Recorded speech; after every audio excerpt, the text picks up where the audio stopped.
우리는 지난 몇 달 동안 이 욥기서 말씀을 계속 나누면서 너무 힘들었습니다.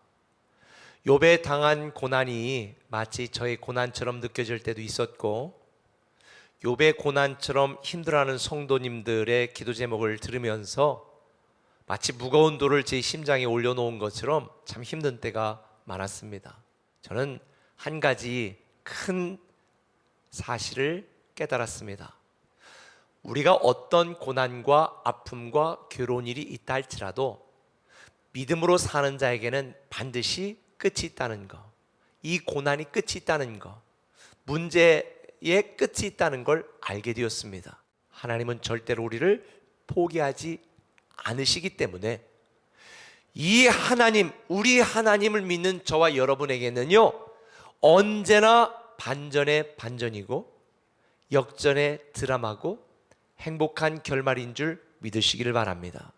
성경에 소개되는 모든 사람들의 결말은 하나님의 영광이고 이긴 자의 행복한 결말인 걸 우리는 보게 되어집니다.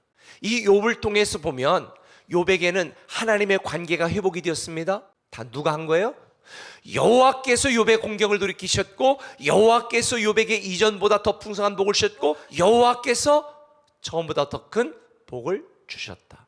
오늘 이 욥에게 주신 하나님의 행복한 결말을 통해 우리가 배우게 되는 중요한 두 가지 교훈이 그래서 이것입니다.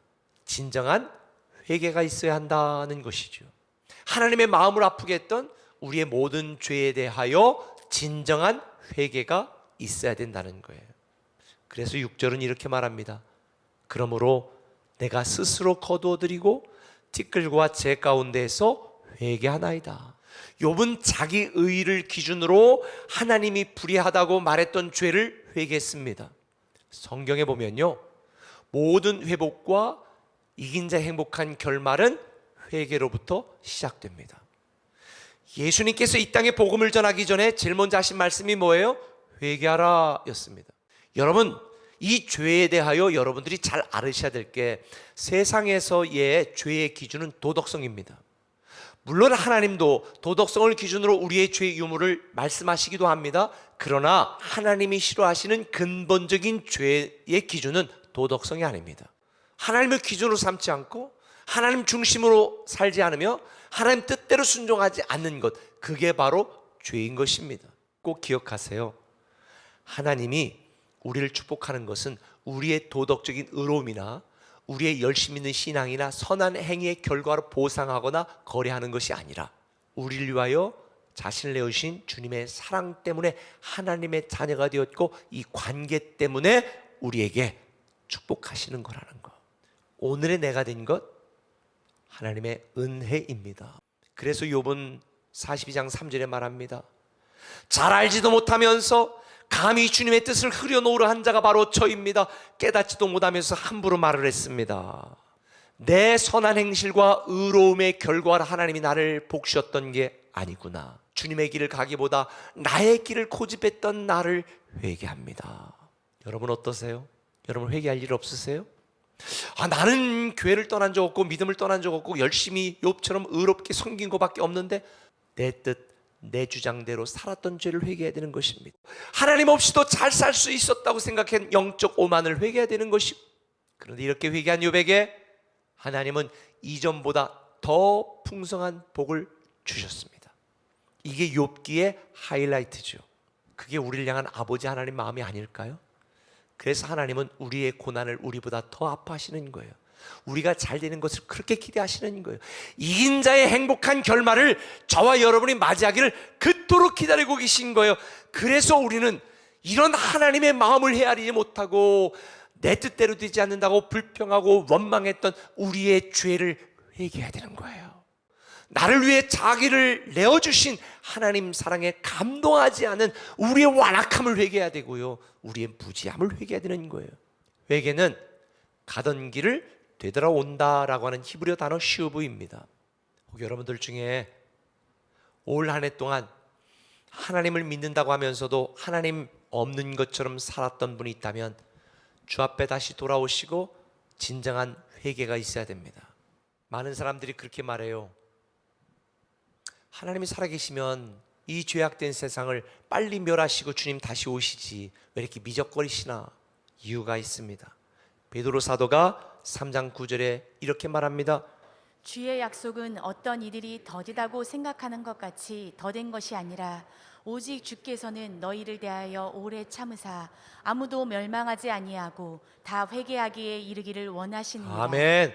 아무도 멸망하지 아니하고 다 회개하기를 기다리시기 때문에 유보하고 있는 거예요. 그런데요 10절은 말합니다. 그러나 주의 날이 도둑같이 오리니 그날에는 하늘이 큰 소리로 떠나가고 물질이 뜨거운 불에 풀어지고 땅과 그 중에 있는 모든 일이 드러나리로다.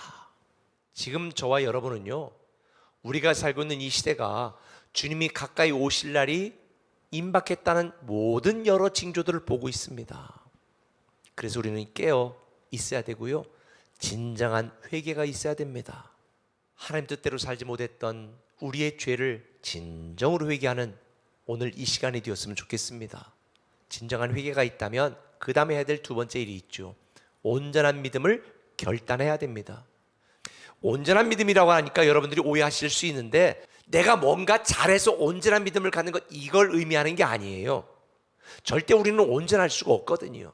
온전한 믿음이라는 게 뭐냐? 욥은 지금까지 하나님을 이해하려고 그랬습니다. 근데 이제는 아하, 지금 내가 이해할 수 없어도 하나님은 다 계획이 있으시구나. 내가 온전해지는 게 아니라 하나님이 정말 창조주 하나님이시구나. 이거를 온전히 알게 되니까 지금 내가 당하는 고난과 고통이 이해되지 않아도 버티게 됐다는 의미인 거예요. 지금 내 상황과 환경과 내가 겪고 있는 문제가 이해되지 않아도 하나님 원망하지 않아요. 감사해요. 왜? 하나님은 다 계획이 있으시니까. 하나님은 다 하실 수 있으니까. 이 하나님을 믿는 게 온전한 믿음입니다. 저는 여러분들이 이 하나님을 믿는 온전한 믿음의 결단이 있기를 예수님의 이름으로 부탁을 드립니다.